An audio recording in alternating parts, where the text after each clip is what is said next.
আমাদের 10টা হয়ে গেছে, আর একটা ক্লাব আসবে, 11টা ক্লাব। এবছর যেহেতু বৃষ্টি এবং পুজো আগে, এর অন্য বারে প্রায় 15টা 16টা করে পুজো কমিটি আসে। এবার সংখ্যাটা 2-3টে কমে গেছে। তথাপিও যারা উপস্থিত হয়েছে তারা সর্বশক্তি দিয়ে উপস্থিত হয়েছে। এটা একটা অশোকনগরের প্রচলিত রব ছিল এবং দেখলাম আমি যখন ঢুকলাম 6:30 নাগাদ, তখন লোকজনের উপস্থিতি অপেক্ষাকৃত কম। আমার নিজেরও একটু মন খারাপ হচ্ছে, কিন্তু ঘণ্টাখানিক ফুটতে না ফুটতে দেখলাম দুপারে হাজার হাজার মানুষ। একদম চৌরঙ্গি মোড় থেকে নিউ মার্কেট পর্যন্ত আমি খোলা গাড়িতে যখন গেলাম, দুধারে কাতারে কাতারে মানুষ দেখছি। অর্থাৎ অশোকনগরের মানুষ যে কার্নিভালটার প্রতীক্ষায় ছিল, এটা কিন্তু প্রত্যেক বাড়ি তারা জানান দিয়েছে। আমরা খুব একটা বেশি পুজো কমিটিকে আর্থিকভাবে সাহায্য করতে পারি না, আমরা শুধু ট্রফি দিই, কিন্তু যৎসামান্য দিই। কিন্তু আগামী বছর প্রথম, দ্বিতীয় এবং তৃতীয় যারা স্থান অধিকার করবে, তাদেরকেও আমরা ট্রফির সঙ্গে সঙ্গে বিশেষ আর্থিক সহায়তা দেওয়া যায় কি না।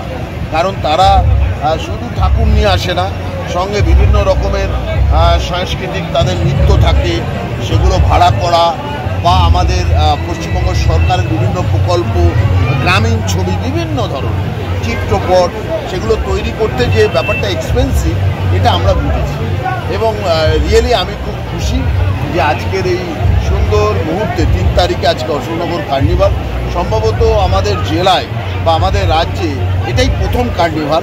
3 তারিখ, আগামীকাল 4 তারিখে আমাদের বারাসাতে কার্নিভাল, জেলা কার্নিভাল হবে 4:30টার সময় চাপাডালির মোড়ে, সেখানেও আমি থাকবো।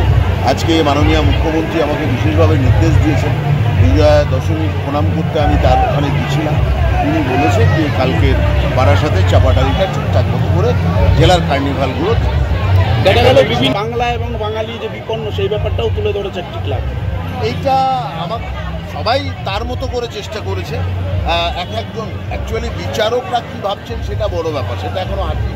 কিন্তু আমার কাছে মনে হয়েছে যে যারা সরকারি প্রকল্পগুলো তুলে ধরেছে, তারাও আরও বেশি মানে সাধারণ মানুষ যাতে জানতে পারে, সেই উদ্দেশ্য নিয়ে জনস্বার্থে তারা প্রচারটাকে করেছে।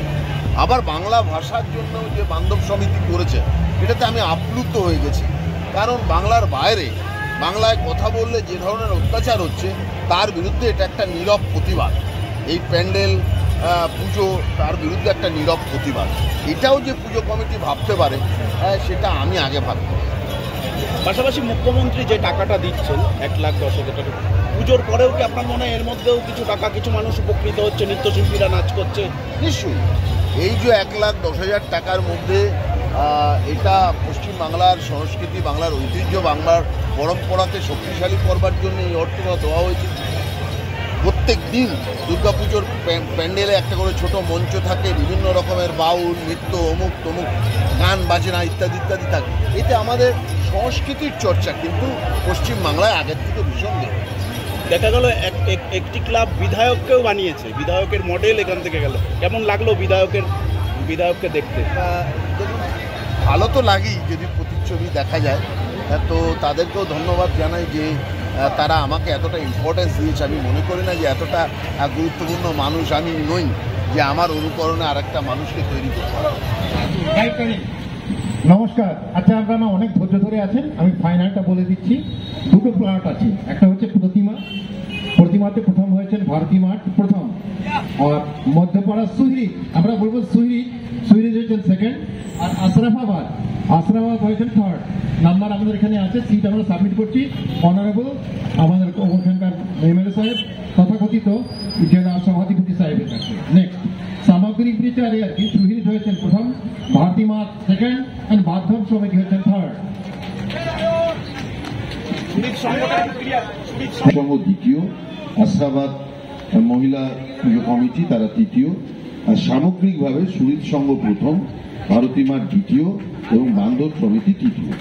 অর্থাৎ এই যে 3 আর 3 6 এই পুজো কমিটিগুলোকে আমরা আহ্বান জানাচ্ছি এখনই যে আগামী 11ই অক্টোবর বিকেল 4টের সময় অশোকনগর শহীদ সদনে আপনারা উপস্থিত হয়ে আপনাদের পুজো কমিটিকে নিয়ে আমাদের পুরস্কার আপনারা অনুগ্রহ করে গ্রহণ করবেন। ধন্যবাদ।